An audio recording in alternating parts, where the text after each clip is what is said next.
সম্পর্কের শীতলতা কাটছে বাংলাদেশ পাকিস্তানের। সরকার প্রধানদের বৈঠকের পর এবার সামরিক উচ্চ পর্যায়ে বৈঠক হয়েছে দুই দেশের মধ্যে। তাতে নিরাপত্তা জোট গঠন করা, সামরিক সহযোগিতা বৃদ্ধি সহ দ্বিপাক্ষিক নানা বিষয়ে আলোচনা হয়েছে। বিস্তারিত ইমতিয়াজ আলমের রিপোর্টে।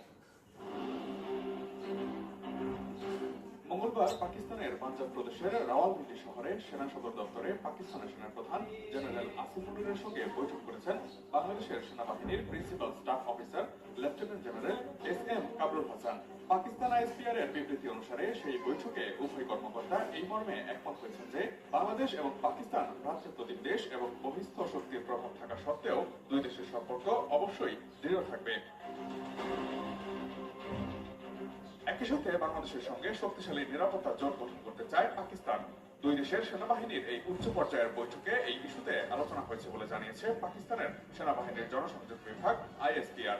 পাকিস্তানে অনুষ্ঠিত এই সভায় উভয় পক্ষ আঞ্চলিক নিরাপত্তা পরিস্থিতি সম্পর্কে বিস্তৃত আলোচনা করেন এবং দ্বিপাক্ষিক সামরিক সহযোগিতা বাড়ানোর আরো উপায় অনুসন্ধান করেন। পাকিস্তানের সেনাপ্রধান জেনারেল আসিম মুনির দক্ষিণ এশিয়া এবং বৃহত্তর অঞ্চলে শান্তি ও স্থিতিশীলতা প্রতিষ্ঠার জন্য যৌথ প্রচেষ্টার গুরুত্ব পুনর্ব্যক্ত করে বলেছেন, উভয় দেশকে আঞ্চলিক নিরাপত্তায় অবদান রাখতে সহযোগিতামূলক প্রতিরক্ষা উদ্যোগের মাধ্যমে সহায়তা চালিয়ে যেতে হবে। বাংলাদেশের পক্ষ থেকে লেফটেন্যান্ট জেনারেল কামরুল হাসান পাকিস্তান সেনাবাহিনীর অসাধারণ পেশাদারিত্বের প্রশংসা করেন। সন্ত্রাসবাদের বিরুদ্ধে পাকিস্তানের নিরলস সংগ্রামে যে ব্যাপক ত্যাগ স্বীকার করেছে পাকিস্তান সেনাবাহিনী তা উল্লেখ করে বলেন, তাদের প্রচেষ্টা, সাহস এবং দৃঢ়তার এক দৃষ্টান্ত হয়ে থাকবে।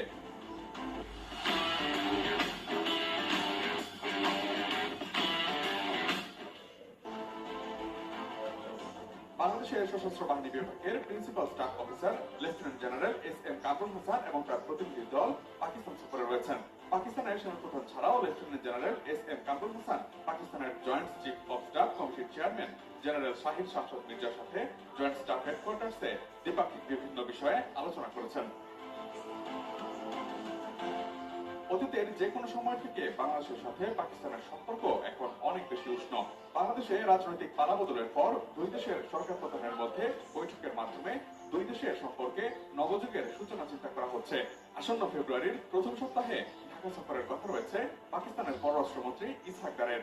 ইসহাক দারের সফরটি নিশ্চিত হলে এটি হবে এক যুগ পর ঢাকায় পাকিস্তানের কোন পররাষ্ট্রমন্ত্রীর প্রথম বাংলাদেশ সফর। 2012 সালের নভেম্বরে পাকিস্তানের তৎকালীন পররাষ্ট্রমন্ত্রী ইনা রাব্বানী খান ঢাকায় এসেছিলেন।